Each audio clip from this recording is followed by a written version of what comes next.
Si ustedes tienen la oportunidad de viajar al antiguo Egipto y enfrentarse a las maravillas que aún hoy en día se mantienen en pie o medio derruidas,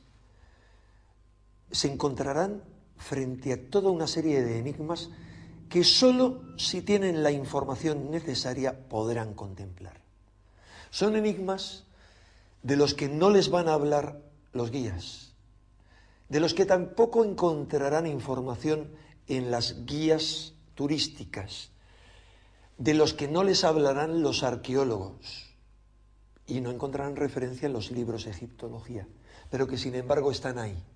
Están ahí visibles, perceptibles para cualquiera que tenga los conocimientos técnicos para saber que en muchas de sus realizaciones los antiguos egipcios debieron necesariamente utilizar una tecnología que está prácticamente a la altura de la tecnología moderna del siglo XXI o el siglo XX. Así lo han comprobado multitud de técnicos, desde Joseph Davidovich, experto en piedras, geólogo y director del Instituto Geopolimérico de París, o como Sir Benjamin Baker, ingeniero petógrafo, que se han enfrentado a enigmas increíbles, como por ejemplo,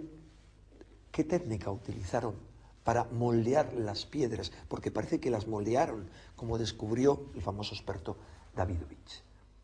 ¿O qué tecnología utilizaron para taladrar con una precisión increíble piedras de diorita que hoy en día solo pueden ser taladradas con taladros modernos con punta de diamante, cuando esa tecnología, según los egiptólogos, era absolutamente desconocida a los egipcios de aquella época? ¿Y por qué algunas de las realizaciones tecnológicas más asombrosas del antiguo Egipto, por ejemplo, la construcción de la Gran Pirámide, se da en las primeras dinastías, sin prácticamente intentos previos y con una degeneración inmediatamente posterior, pero muy rápida? Tal vez porque ni el hecho de quiénes la construyeron, cuándo la construyeron, cómo la construyeron y otras muchas más cuestiones coincidan con la versión que nos dan los egiptólogos. Para comprobar que ellos así, será suficiente con que nos acompañen en este viaje de la mano de Manuel José Delgado, que durante muchos años y a lo largo de muchos viajes ha estudiado algunos de los muchos enigmas que nos plantea la civilización egipcia.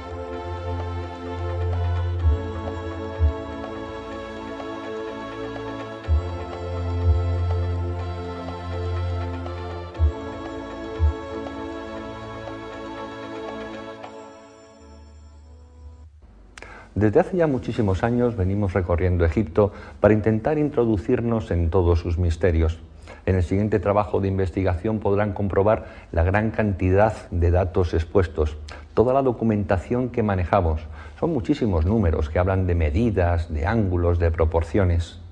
Indudablemente en Egipto no hay que inventarse nada para saber que existen misterios y que existen muchísimas preguntas que todavía no tienen respuesta. Ya tendremos ocasión en los siguientes programas de esta serie, quizá para tratar cosas que nos gustan mucho más, como puede ser la magia, el poder de las pirámides, la aromaterapia, o cómo utilizar los diferentes centros de poder diseminados en las orillas del Nilo para nuestra superación personal, tanto física como espiritual.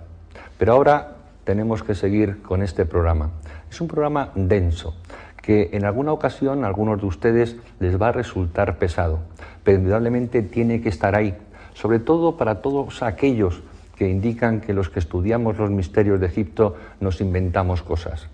Egipto es maravilloso, está ahí muy cerca, a 4 horas y media en avión, y simplemente con una cinta métrica y simplemente avalado por las personas que realmente saben de arquitectura, de ingeniería, de astronomía, de biología, de física, etcétera, podemos comprobar que lo que se hizo en el Antiguo Egipto supera con mucho la idea que tenemos de un pasado del que posiblemente tengamos que reescribir la historia. Espero que disfruten viendo este documental lo mismo que nosotros lo hemos hecho al realizarlo.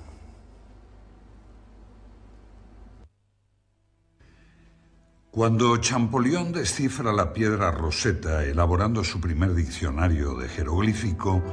abre a millares de investigadores las puertas de un mundo tan fascinante como desconocido, creando un instrumento que permitía descifrar aquello que los antiguos egipcios dejaron escrito en sus tumbas y papiros,